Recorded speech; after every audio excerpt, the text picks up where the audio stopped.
जय हिंद। जय हिंद। क्या खबर बानी? सब ठीक बा? हमरा भी सब ठीक बा। तो आज के इस क्लास में हम सब बात करने वाले हैं पदार्थों का परीक्षण। तो पदार्थों के परीक्षण में हम लोग जानेंगे आज के इस क्लास में कि कौन ठोस पदार्थ है, कौन मुलायम पदार्थ है, कौन पारभासी है, कौन पारदर्शी है, कौन अपारदर्शी है, इसके बारे में हम लोग समझेंगे। और कौन अविलेय है, कौन विलेय है, विलयन क्या होता है, इसके बारे में हम लोग समझेंगे। इससे पहले वाले क्लास में हम लोग पढ़ चुके थे कि तंतु से वस्त्र तक, तो किस तरीके से तंतु से वस्त्र बनाया जाता है उसके बारे में डिटेल से आप लोग को बता दिए हैं। अगर आप लोग नहीं देखे हैं उस वीडियो को तो डिस्क्रिप्शन में लिंक मिल जाएगा, वहां से आप लोग उस वीडियो को देख सकते हो। इस वीडियो के बाद आप लोग देखना, नहीं तो फिर ये भी नहीं होगा, वो भी नहीं होगा। तो इस वीडियो के बाद उस वीडियो को आप लोग देख सकते हो। तो चलिए आज के इस क्लास को स्टार्ट करते हैं। आज की इस क्लास क्या है? आज के इस क्लास का टॉपिक है पदार्थों का परीक्षण। तो किस तरीके से होते हैं पदार्थों का परीक्षण और पदार्थों के कितने प्रकार होते हैं उसके बारे में हम लोग बात करेंगे। तो पदार्थों का परीक्षण आज की इस वीडियो का टॉपिक है पदार्थों का परीक्षण। पदार्थों का परीक्षण। तो आज हम बात करने वाले हैं पदार्थों का परीक्षण। तो ये पेन थोड़ा कम लिख रहा है, दूसरे पेन को हम लोग ले लेते हैं, दूसरे मार्कर को ले लेते हैं कुछ इस तरीके से। तो पदार्थों का परीक्षण आज के इस वीडियो का टॉपिक क्या है? पदार्थों का परीक्षण। उससे पहले हम लोग देख लेते हैं कि पदार्थ कितने प्रकार के होते हैं। उससे पहले हम लोग उसको जान लेते हैं, पदार्थ कितने प्रकार के होते हैं। तो यहाँ पे बात कर लेते हैं कुछ इस तरीके से, पदार्थ कितने प्रकार के होते हैं। पदार्थ कितने प्रकार के होते हैं इसको हम लोग समझते हैं। तो कुछ इस तरीके से ए नंबर देखिए यहाँ पे लिख लेते हैं। तो पदार्थ कितने प्रकार के होते हैं? पदार्थ तीन प्रकार के होते हैं। पदार्थ कितने प्रकार के होते हैं? पदार्थ तीन प्रकार के होते हैं, ठोस, द्रव और गैस। कितना क्या क्या होता है? ठोस, द्रव और गैस। यहाँ पे कुछ इस तरीके से लिख देते हैं हम लोग, ठोस यानी सॉलिड, बी नंबर में कुछ इस तरीके से हम लोग यहाँ पे लिख देते हैं द्रव्य, लिक्विड।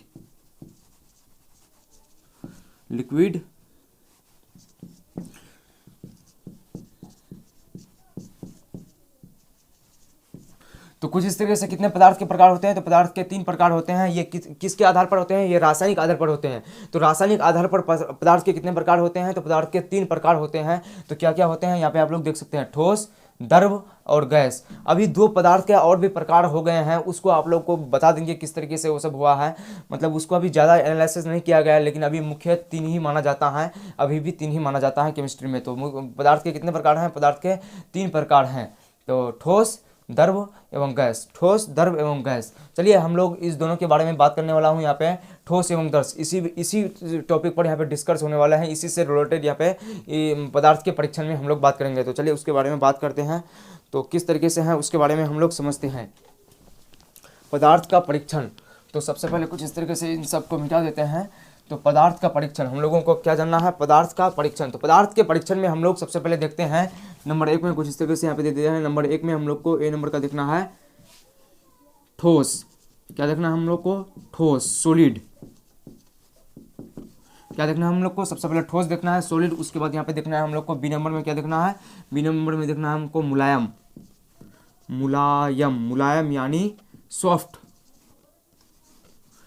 यानी सॉफ्ट। तो कुछ इस तरीके से हम लोग को क्या क्या देखना है? ठोस यानी ठोस, सॉलिड और मुलायम, कुछ इस तरीके से। तो पहला नंबर में हम लोग कुछ इस तरीके से देखते हैं पदार्थों के परीक्षण में। तो पदार्थों के परीक्षण में सॉलिड किसे कहते हैं? जो काड़ा होता है, जिसको हम लोग अगर छूकर मगर पकड़ के देखेंगे तो वो क्या लगेगा? काड़ा लगेगा। जैसे ये पेन, ये मार्कर हुआ, ये मार्कर क्या हुआ? ये इसको अगर आप लोग ऐसे करिएगा तो नहीं होगा। इसके अंदर जो गद्दा होता है वो होता है क्या? उसको आप लोग ऐसे दबाइएगा तो दब जाएगा। तो उसको किसके में आ जाएगा? वो आ जाएगा मुलायम में। और कुछ इस तरीके से ये पूरा मार्कर किस में आ जाएगा? ये पूरा मार्कर आ जाएगा ठोस में। तो कुछ इस तरीके से यहाँ पे बहुत सारे यहाँ पे आएंगे। तो यहाँ पे कुछ चेयर ले लेते हैं, ऑप्शन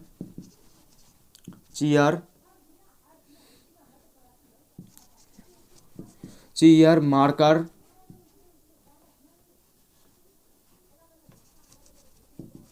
व्हाइट बोर्ड। तो ये जो व्हाइट बोर्ड है, ये जो व्हाइट बोर्ड आप लोग देख रहे हैं, ये भी एक क्या हो गया? ये भी एक ठोस हो गया, ये भी एक सॉलिड होगा। मार्कर ये भी एक सॉलिड होगा। और चेयर यानी लकड़ी का कुर्सी हो या प्लास्टिक का कुर्सी हो, वो भी उसी के जिंदगी में चले जाते हैं। अगर मुलायम के बारे में बात करते हैं तो इसमें रबर, इसमें क्या आ जाएगा? रबर आ जाएगा। गूंधा हुआ आटा। आटा, इसमें क्या आ जाएगा, गूंधा हुआ आटा, मतलब जिस आटा को हम लोग पानी से सौंध देते हैं उसे हम लोग क्या कहते हैं, गूंधा हुआ आटा। मतलब जब रोटी बनाने के लिए हम लोग करते हैं तो उस समय वो हो जाता है। आप लोग रसोई घर में जाके देख लीजिएगा किस तरीके से होता है। तो रबर, रबर यानी जो रेजर मिटाने वाला होता है वो हो गया, और कुछ इस तरीके से गूंधा हुआ आटा। रुई हो गया, रुई, रुई यहाँ पे आ जाएगा, रुई कुछ इस तरीके से। ये भी क्या हो गया, ये भी मुलायम सॉफ्ट के अंदर आ जाता है। तो कुछ इस तरीके से हम लोग पहला नंबर की बात किया। और दूसरा नंबर बात करते हैं कुछ इस तरीके से। ये हम लोग का मतलब इस जो चैप्टर पढ़ रहे हैं, ये चैप्टर जो पढ़ रहे हैं पदार्थों का परीक्षण, इसके आधार पर है। ऐसे मतलब रासायनिक आधार पर नहीं है, केमिस्ट्री के आधार पर ये नहीं है। तो दूसरे नंबर में हम लोग बात करते हैं कुछ इस तरीके से। तो दूसरे नंबर में क्या है, दूसरे नंबर में हम लोग बात करेंगे पारभासी, पारदर्शी एवं पारभासी, पारदर्शी एवं अपारदर्शी, इन तीन के बारे में हम लोग बात करने वाला है। तो सबसे पहले हम लोग किसको ले लेते हैं, सबसे पहले अपारदर्शी को ले लेते हैं। अपारदर्शी,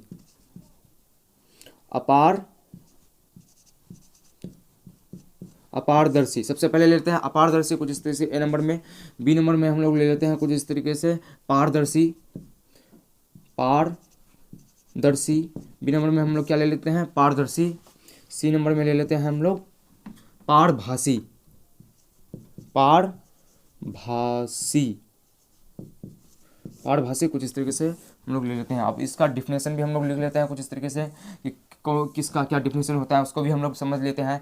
तो पारदर्शी, पारदर्शी जिससे हम लोग किसी वस्तु को देख सकते हैं उसे क्या कहते हैं, उसे कहते हैं पारदर्शी। यानी एक कांच का सीट ले लिए, कांच का, जैसे आप लोग जाएंगे एटीएम या किसी सैलून वैलून में जाएंगे तो वहाँ पे आप लोग को देखने को मिल जाएगा कि एक कांच रहेगा, इस एक पार से अगर आप लोग दूसरा बार देख सकते हैं तो उसे क्या कहेंगे, उसे हम लोग कहेंगे पारदर्शी।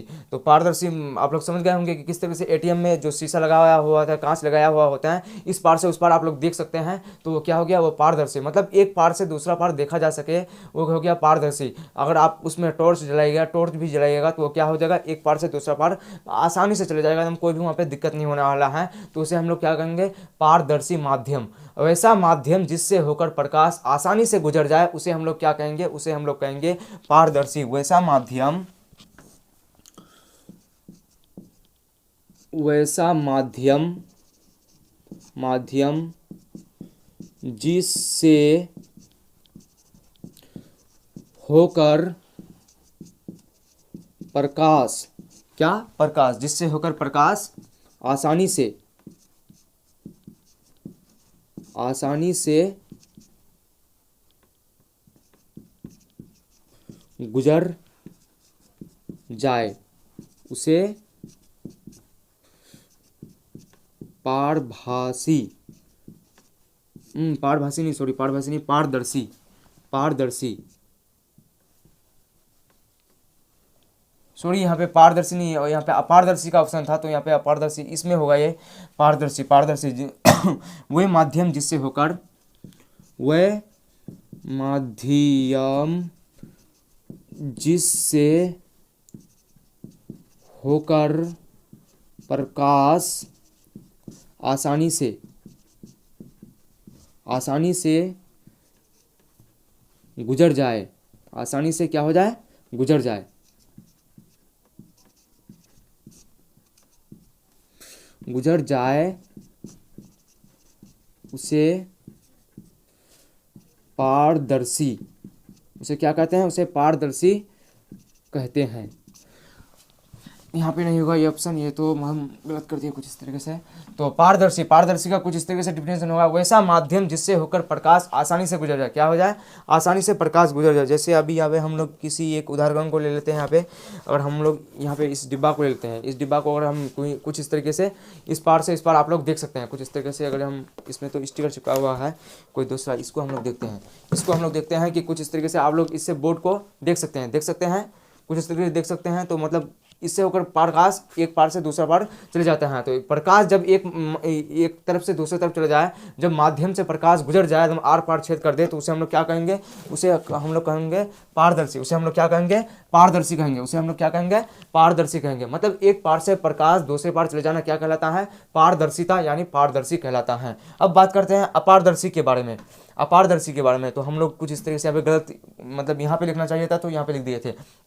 अपारदर्शी के बारे में बात करते हैं। अपारदर्शी को समझने के लिए सबसे पहले हम लोग लुका छुपी का एक खेल के बारे में समझ लेते हैं। तो किस तरीके से हम लोग जब बचपन में खेल रहे थे तो मतलब ऐसे जगहों में छुपते थे जब जहाँ कोई देखने नहीं पाए। अगर कोई देख लेगा तो उस तरह से तो होगा नहीं। अगर कांच के किसी पीछे हम लोग छुप जाएंगे तो इस पार से उस पार देख लेगा तो इस तरह से हम बोल देगा धप्पा, तो एकदम पूरा खत्म हो जाएगा। तो इस तरीके से नहीं, मतलब कांच के उस पार से इस पार दिखा जाएगा तो इस तरीके से नहीं होगा। तो वो किसका ऑप्शन हो जाएगा, वो पारदर्शी का हो जाएगा। तो हमें लुका छुपी के खेल में किसके मतलब पीछे छुपना पड़ता है, जो पारदर्शिता ना हो, जो अपारदर्शी हो, मतलब दिखाई ना दे। एक माध्यम से एक मतलब एक जगह से दूसरी जगह प्रकाश मतलब इस पार से उस पार नहीं हो, एक माध्यम से दूसरे माध्यम को आर पार नहीं पार कर सकें, तो उसे हम लोग क्या कहेंगे, अपारदर्शी कहेंगे। जिसमें प्रकाश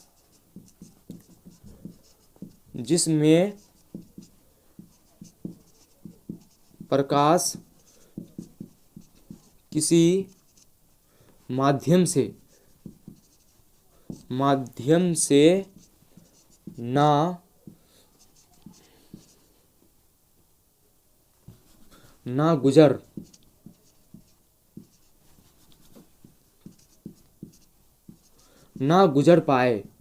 गुजर पाए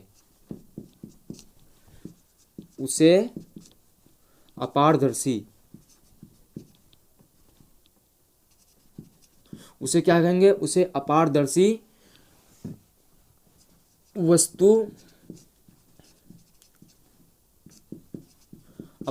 वस्तु कहेंगे। क्या कहेंगे उसे हम लोग अपारदर्शी वस्तु कहेंगे। वैसा माध्यम जिससे होकर प्रकाश एक पार से दूसरा पार नहीं जा सके उसे हम लोग अपारदर्शी वस्तु कहेंगे। जिसमें प्रकाश किसी माध्यम से ना जा सके, मतलब कोई एक माध्यम हो गया, मतलब मान लीजिए एक कुर्सी को आप लोग रख लीजिए, कुर्सी के नीचे से ऊपर आप लोग नहीं देख सकते हैं, और नीचे से आप लोग देखिएगा तो उसको नहीं देख सकते हैं। अगर आप लोग दीवार को मान लीजिएगा, घर का दीवार, तो उसको आप लोग एक पार से दूसरा पार नहीं देख सके, उस पर क्या है आप लोग को घूम के जाना पड़ेगा तब देख सकते हैं। तो प्रकाश जब नहीं जा सकेगा तो हम लोग देख नहीं सकते हैं, क्योंकि हमारे आँख में भी प्रकाश होते हैं तभी हम लोग देखने पाते हैं। तो प्रकाश नहीं जा सकेगा तो हम लोग नहीं देख सकते हैं, तो उसे हम लोग क्या कहेंगे, अपारदर्शी। पारदर्शी किसे कहेंगे, जिससे होकर हम लोग देख सकते हैं, जिस माध्यम से प्रकाश एक पार से दूसरा पार चल जाए और हम लोग देख सकते हैं, उसे क्या कहेंगे, पारदर्शी। अब बात करते हैं पारभासी के बारे में। पारभासी को समझने से पहले हम लोग देखते हैं कुछ इस तरीके से। पारभासी आप लोग को कुछ इस तरीके से एक कागज ले लीजिएगा, कागज में तेल उल कुछ इस तरीके से लगा दीजिएगा। लगाने के पहले आप लोग कागज में तेल नहीं लगाइएगा, पहले आप लोग ऐसे उसमें देखिएगा तो आप लोग को कोई लाइट दिखाई नहीं देगा। जब उसमें तेल लगा दीजिएगा तो उसमें आप लोग को लाइट दिखाई दे देगा। तो इसका मतलब क्या हुआ, इसका मतलब ये हुआ कि मतलब जब हमारा मतलब पेज ये था, मतलब कुछ इसमें लगा हुआ नहीं था तो ऐसे नहीं दिखाई दे रहा था, वो क्या था, अपारदर्शी था। अब जब उसमें तेल लगा दिए तो क्या हो गया, पारभासी बन गया। मतलब वैसा माध्यम जिससे होकर प्रकाश अंशत रूप से जाए, अंशत रूप से मतलब कम कम दिखाई दे, हल्का फल्का दिखाई दे, उसे हम लोग क्या कहेंगे, उसे हम लोग कहेंगे पारभासी। उसे हम लोग क्या कहेंगे, पारभासी। तो हम कागज के इस पन्ने को मतलब पहले हम लोग को दिखाई नहीं देता था, जब इसमें हम लोग तेल लगा लिए तो तेल लगाने के बाद हम लोग को थोड़ा थोड़ा प्रकाश कुछ इस तरीके से आने लगा, लाइट का प्रकाश हम लोग कुछ इस तरीके से देख सकते हैं। तो ये क्या हो गया, ये हो गया पारभासी। तो मतलब वैसा माध्यम जिससे होकर प्रकाश अंशत रूप से दिखाई दे, वैसा माध्यम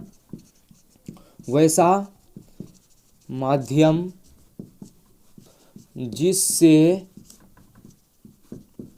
होकर प्रकाश कम दिखाई दे उसे क्या कहेंगे, उसे हम लोग कहेंगे पारभासी। उसे क्या कहेंगे, उसे पारभासी कहेंगे। वैसा माध्यम जिनसे होकर प्रकाश अंशत रूप से जाए, मतलब कम से कम रूप से जाए, उसे हम लोग क्या कहेंगे, उसे हम लोग कहेंगे पारभासी। आप लोग कुछ इस तरीके से तीनों को समझ गए होंगे कि अपारदर्शी किसे कहते हैं, पारदर्शी किसे कहते हैं और पारभासी किसे कहते हैं। तो जिस माध्यम से होकर प्रकाश पूरी तरीके से चले जाएगा उसे हम लोग कहेंगे पारदर्शी। जिस माध्यम से प्रकाश नहीं जा सकेगा उसको कहेंगे अपारदर्शी। और जिस माध्यम से प्रकाश अंशत रूप से चले जाए, मतलब कम से कम रूप से चले जाए, उसे हम लोग कहेंगे, उसे हम लोग क्या कहेंगे, उसे हम लोग कहेंगे पारभासी। चलिए आगे हम लोग समझते हैं कुछ इस तरीके से कि विलयन क्या होता है, अविलेय और विलेय क्या होता है, इसको हम लोग समझते हैं। तो अविलेय और विलेय समझने पहले से कुछ इस तरीके से यहाँ पे मिटा देते हैं। तो चलिए कुछ इस तरीके से जो भी बोर्ड में था वो उसको मिटा दिए हैं और आगे इस क्लास को कंटिन्यू करते हैं। तो कुछ इस तरीके से तीसरा नंबर पॉइंट इस क्लास के हिसाब से हम लिख दिए हैं। तो पदार्थों का परीक्षण का तीसरा नंबर पॉइंट है कुछ इस तरीके से विलेय, अविलेय, विलयन और विलायक। विलेय, विले अविले, विले अविले, विलियन और विलायक, कुछ इस तरीके से हैं। इन सबको हम लोग समझते हैं। तो सबसे पहले हम लोग किसी भी द्रव को ले लेते हैं। किसी भी द्रव में कोई ठोस हो या कोई द्रव हो, वो पूरी तरीके से मिल जाए, उसे हम लोग क्या कहेंगे, विलय कहेंगे। कुछ इस तरीके से यहाँ पे हम लोग उदाहरण ले लेते हैं। कुछ इस तरीके से यहाँ पे आप लोग देख सकते हैं। द्रव, कोई भी द्रव यहाँ पे ले लेते हैं। यहाँ पे द्रव या ठोस, द्रव या ठोस। तो द्रव यहाँ पे हम लोग पानी ले लेते हैं। पानी, तो पानी में अगर हम लोग चीनी मिलाएंगे तो मिलेगा। पानी में चीनी मिलाएंगे तो मिल जाएगा। अगर इसमें हम लोग नमक मिलाएंगे तो मिल जाएगा। अगर पानी में हम लोग अगर बालू मिला दें, अगर पानी में हम लोग बालू मिला दें तो बालू मिलेगा? बालू नहीं मिलेगा, क्योंकि वो अविले है, वो कठोर है, इसलिए वो नहीं मिलेगा। नमक और चीनी मिल जाएगा। जब किसी द्रव में कोई भी द्रव या कोई भी ठोस, जैसे ये हो गया, क्या हो गया, ये ठोस हो गया, ठोस रूप में ये होते हैं। जब कोई भी द्रव हो या ठोस हो, जब कोई भी द्रव में ठोस या द्रव में कोई भी मिल जाए तो उसे हम लोग क्या कहेंगे, विलय कहेंगे। जैसे पानी में क्या मिल जाएगा, चीनी मिल जाएगा, पानी में नमक मिल जाएगा। तो पूरी तरीके से मिलना चाहिए, तभी हम लोग विलय कहेंगे। नहीं तो बालू भी तो उसमें मिल जाएगा, लेकिन वो तल्ली जो है, वो जो तल्ली होता है, उसमें जाके वो बैठ जाएगा। तो पानी, कोई भी चीज़ हो, चाहे वो द्रव हो चाहे वो ठोस हो, उसमें पूरी तरीके से मिल जाएगा तो उसे हम लोग क्या कहेंगे, उसे हम लोग कहेंगे विलय। तो पानी जब नमक में मिल जाएगा या चीनी में मिल जाएगा, या चीनी पानी में मिल जाएगा, तो क्या हो जाएगा, ये हो जाएगा विलय। यहीं पे आता है कुछ इस तरीके से विलायक आता है यहीं पे। तो ये क्या हो गया, चीनी क्या हो गया, विलय, चीनी क्या हो गया, विलय हो गया। और ये पानी क्या हो गया, पानी हो गया विलायक। मतलब जिसकी मात्रा ज़्यादा रहेगा उसे हम लोग क्या कहेंगे, उसे कहेंगे विलायक। जिसकी मात्रा ज़्यादा रहेगा उसे हम लोग क्या कहेंगे, विलायक कहेंगे। और जिसकी मात्रा कम रहेगा उसे हम लोग क्या कहेंगे, विलय कहेंगे। तो पानी की मात्रा यहाँ पे ज़्यादा है तो पानी यहाँ पे विलय हो जाएगा। तो सिचुएशन के हिसाब से होगा कि कितना, मतलब किसका मात्रा कितना है। चीनी के अगर 2 kg हो जाएगा, पानी और जो 1 लीटर हो जाएगा, तो कुछ इस तरीके से फिर चीनी विलायक बन जाएगा और ये विलय ये बन जाएगा। तो कुछ इस तरीके से आप लोग देखिए। तो जिसकी मात्रा ज़्यादा होगा, पानी की मात्रा ज़्यादा हो या कोई भी तरल पदार्थ हो उसकी मात्रा ज़्यादा हो, तो उसे क्या कहेंगे, हम लोग विलायक कहेंगे। और जो उसमें मिल जाएगा पूरी तरीके से, अच्छी तरीके से मिल जाएगा, उसे क्या कहेंगे, विलय कहेंगे। उसे क्या कहेंगे, विलय कहेंगे। अब अविलय को हम लोग समझते हैं। ऐसा मतलब जैसे यहाँ पे हम लोग अगर यहाँ पे बालू को ले ले, बालू को अगर हम लोग किसी केरोसिन तेल,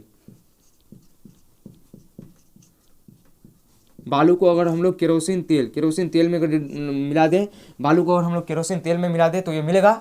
नहीं मिलेगा। बालू में केरोसिन तेल मिलेगा वो तल्ली में जाके बैठ जाएगा। अगर हम लोग चाक ले ले, चाक यानी मतलब जो हम लोग पेंसिल से लिखते हैं वही, तो चाक को ले ले, तो चाक क्या पानी में मिलेगा? चाक पानी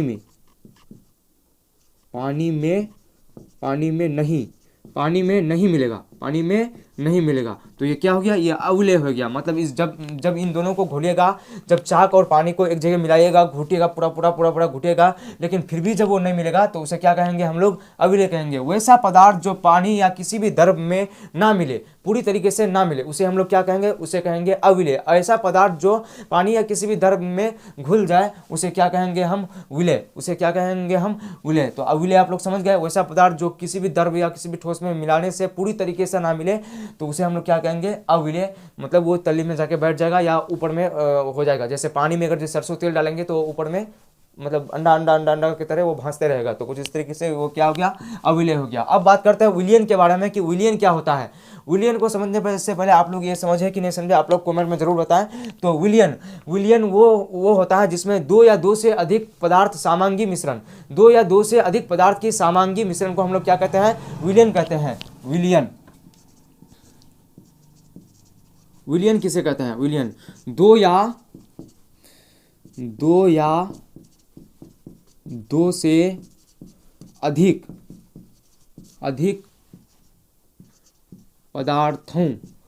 पदार्थों की सामांगी मिश्रण को हम लोग क्या कहेंगे, विलियन कहेंगे। विलियन। तो कुछ इस तरीके से आप लोग चारों को समझ गए होंगे कि विलय क्या है, अविलय क्या है, विलियन क्या है और विलायक क्या है। जिसकी मात्रा ज़्यादा होगी उसे हम लोग विलायक कहेंगे। तो कुछ इस तरीके से यहाँ पे आप लोग समझ गए। तो आज के इस क्लास का टॉपिक इतना ही था। तो फिर मिलते हैं नेक्स्ट क्लास में। साइंस का और एक क्लास आएगा, उसके बाद हम लोग केस को पढ़ेंगे, उसके बाद हम लोग स्टार्ट कर देंगे फिजिक्स या केमिस्ट्री, किसी दोनों में से किसी एक को स्टार्ट करेंगे। तो इस तरीके से आप लोग इसका स्क्रीनशॉट ले सकते हैं। तो फिर मिलते हैं नेक्स्ट क्लास में। Thanks for watching. जय हिंद।